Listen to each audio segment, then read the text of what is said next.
Okay, so dark and light side of life. Ito yung reading na malalaman mo saan galing yung problema and then yung possible solution. Again, this is a general reading and episode 265. Sa gusto kong magpabook ng full private reading, sa gusto magpabook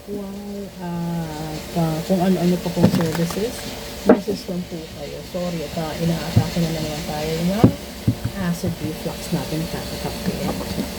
Okay. At saka sa upo. Doon naman po pala sa laging nagsisend ng invites sa atin para i-promote yung mga cards nila, tarot cards and oracle cards. Magpadala ho kayo ng sample at ipo-promote ho natin, gagamitin ho natin sa video at ilalagay ko po yung business name niyo sa videos mismo. Kasi kung napapansin niyo, hindi ko laging ginagawa yun. Pero depende kasi kapag qualified naman and deserve ng business owner or brand owner na i-promote ko siya. Kasi this page po is run through Panata. So, nakadepende po talaga yon kung gaano kabusilak ng inyong kalooban. And at the same time, marami kasing mga clients ko na hindi ho visible sa followers dahil ayaw po nilang malocate. Ganun na lang po yun. Sa nagtataka bakit ko konti yung followers ko dun sa blue app at saka sa red app, mas prefer kasi nila sa inbox, via call, via email, or via text messaging dahil ho sa privacy and sa safety na rin po nila. Yung iba din po kumukontak for home service and yung iba pumupunta dito ng personal para na rin ho maitago ang identity nila. Okay? So, kuha tayo dito ng tatlo. Ito yung mga possible na pinanggalingan na problema or panggagalingan pa lang ng dagdag na problema. Una, Six of Pentacles. Lago. Pangalawa, Death. Ito yung sinasabi ko sa inyo. Death chain at saka mamaya explain ko. Pangatlo, Queen of Cups. Ay, okay. So, explain muna natin. Ito. Yung una kasi sinabi dito, this is the Six of Pentacles. So, dito mismo sa picture na ito, no, ayan o, sumasalo siya ng pera. Ibig sabihin nito, naghihintay ng blessings. Naghihintay ng may magbibigay sa kanya. At huwag niyong kaliligtaan, may buntot po siya dito. Ibig sabihin, hindi ito mabuting tao. Ito'y isang tao na naghihintay lang na mabigyan at walang intensyon na maghanap buhay o walang intensyon magbanat ng buto. Gusto lang niya bigyan siya lagi, suportahan siya lagi. Ito yun. Ito yung tao magbibigay sa inyo ng problema. Bakit? Dahil yung pangalawang card is the death card. Baka ito yung tao na papatay sa inyo sa konsumisyon, sa pera, or baka literal, ito talaga papatay sa iyo. And then remember, first Friday na po, mamayang hating gabi, at baka iparitual din kayo sa sarili ninyong pera. So, mag-ingat kayo dyan dahil dito yung kasunod is Queen of Cups.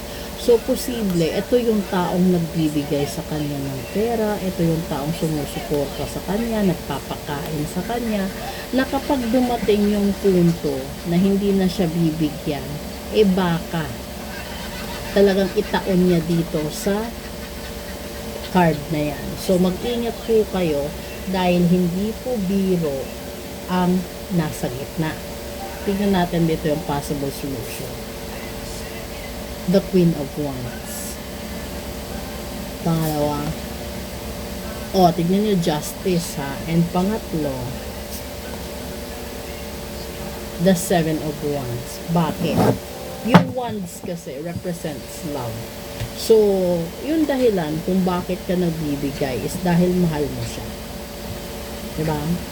Kaya ka tumutulong, kaya ka nagbibigay, kaya mo tinitiis. Dahil mahal mo siya. And remember, yung gitna dito kanina is delikado. This is the card, sa gitna ng problema. And then yung gitna dito sa solution is ito.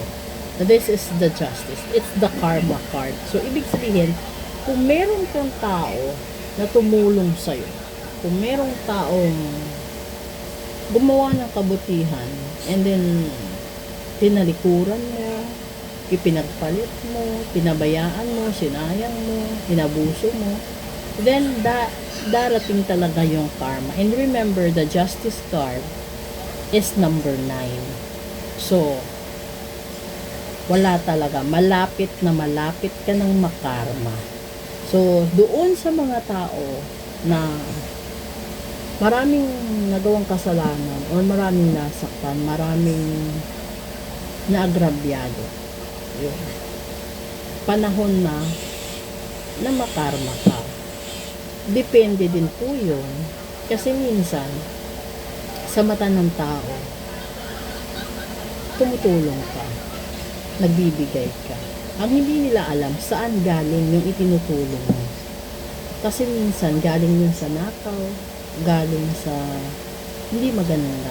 Kaya nadadamay ang buong pamilya mo sa kamalasan. Minsan din, yung alam niyo na, yung mga hindi magagandang gawain. So, doon na lang tayo sa isang senaryo na Huwag kang mag-abuso. Kung meron kang pinagkakautangan, bayaran mo. Kung meron kang nasaktan, humingi ka ng tawad. Mahirap lang kung patay mo. Kasi hindi na makakasagot sa'yo yun. And then, kung ipinaritual ka, binarang ka, kinulang pa, sinumpat, ginayuma, matatablan ka. Dahil sa justice card. Tatalab talaga yan. Hindi pa kasama doon, ito yung confusion ng tao. Kasi, pwede kang tamaan ng multiple na karma, pwede kang tamaan ng multiple na barang kulang sumpa at kayuma, hanggang sa dumating sa punto na hindi mo nakakayanin saan ang uunahin at saan yung ipapahuli sa ritual mo.